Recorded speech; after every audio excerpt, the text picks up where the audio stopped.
Lalu sahut Musa, "Bagaimana jika mereka tidak percaya kepadaku dan tidak mendengarkan perkataanku, melainkan berkata, Tuhan tidak menampakkan diri kepadamu?" Tuhan berfirman kepadanya. Apakah yang di tanganmu itu? Jawab Musa, "Tongkat." firman Tuhan. Lemparkanlah itu ke tanah. Dan ketika dilemparkannya ke tanah, maka tongkat itu menjadi ular, sehingga Musa lari meninggalkannya. Tetapi firman Tuhan kepada Musa, Ulurkanlah tanganmu dan peganglah ekornya. Musa mengulurkan tangannya, ditangkapnya ular itu, lalu menjadi tongkat di tangannya.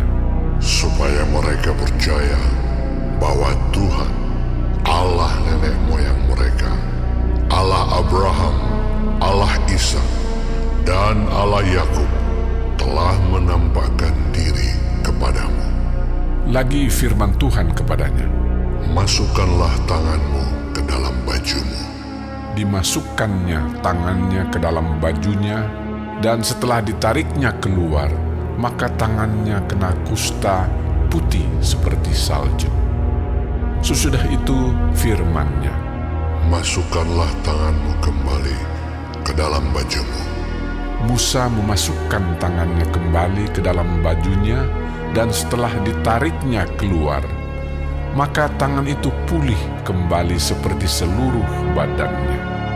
Jika mereka tidak percaya kepadamu dan tidak mengindahkan tanda mujizat yang pertama, maka mereka akan percaya kepada tanda mujizat yang kedua. Dan jika mereka tidak juga percaya kepada kedua tanda mujizat ini dan tidak mendengarkan perkataanmu, maka engkau harus mengambil air dari sungai Nil dan harus kau curahkan di tanah yang kering. Lalu air yang kau ambil itu akan menjadi darah di tanah yang kering itu. Lalu kata Musa kepada Tuhan, Tuhan, aku ini tidak pandai bicara, dahulu pun tidak, dan sejak Engkau berfirman kepada hamba-Mu pun tidak. Sebab aku berat mulut dan berat lidah. tetapi Tuhan berfirman kepadanya, Siapakah yang membuat lidah manusia? Siapakah yang membuat orang bisu atau tuli? Membuat orang melihat atau buta? Bukankah aku, yakni Tuhan? Oleh sebab itu, pergilah. Aku akan menyertai lidahmu dan mengajar engkau apa yang harus kau katakan. Tetapi Musa berkata, Tuhan, utuslah kiranya siapa saja yang patut kau utus. maka bangkitlah murka Tuhan terhadap Musa, dan ia berfirman, Bukankah di situ Harun, orang Lewi itu kakakmu?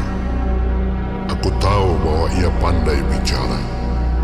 Lagi pula ia telah berangkat menjumpai engkau. Dan apabila ia melihat engkau, ia akan bersuka cita dalam hatinya. Maka engkau harus berbicara kepadanya dan menaruh perkataan itu ke dalam mulutnya. Aku akan menyertai lidahmu dan lidahnya, dan mengajarkan kepada kamu apa yang harus kamu lakukan. Ia harus berbicara bagimu kepada bangsa itu. Dengan demikian, ia akan menjadi penyambung lidahmu, dan engkau akan menjadi seperti Allah baginya. Dan bawalah tongkat ini di tanganmu, yang harus kau pakai untuk membuat tanda-tanda mujizat.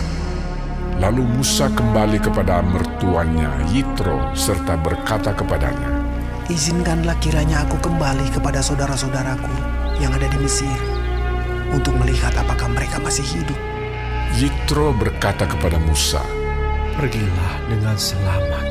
adapun Tuhan sudah berfirman kepada Musa di Midian, Kembalilah ke Mesir, sebab semua orang yang ingin mencabut nyawamu telah mati.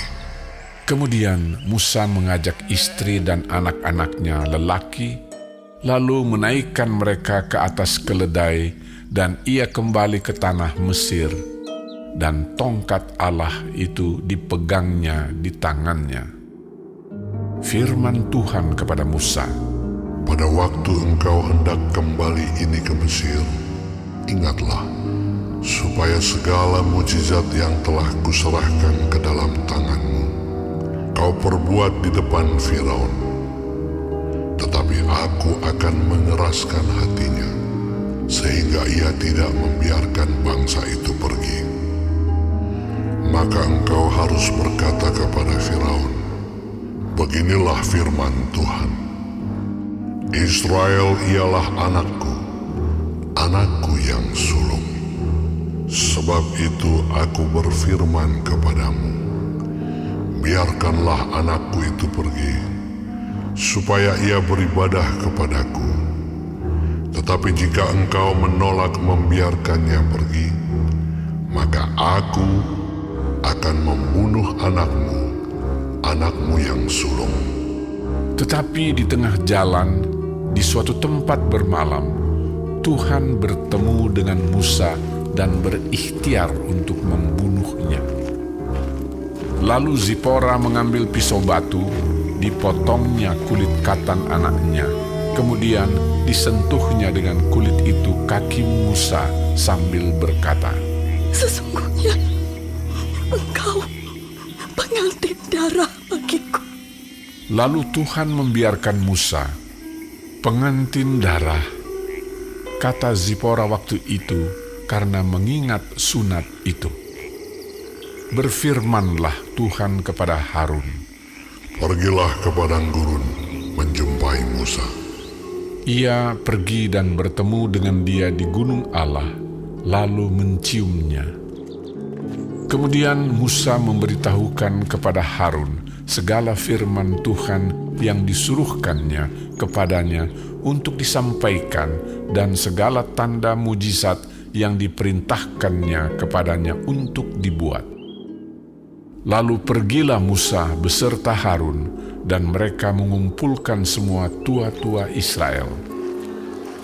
Harun mengucapkan segala firman yang telah diucapkan Tuhan kepada Musa, serta membuat di depan bangsa itu tanda-tanda mujizat itu. Lalu percayalah bangsa itu, dan ketika mereka mendengar bahwa Tuhan telah mengindahkan orang Israel dan telah melihat kesengsaraan mereka, maka berlututlah mereka dan sujud menyembah.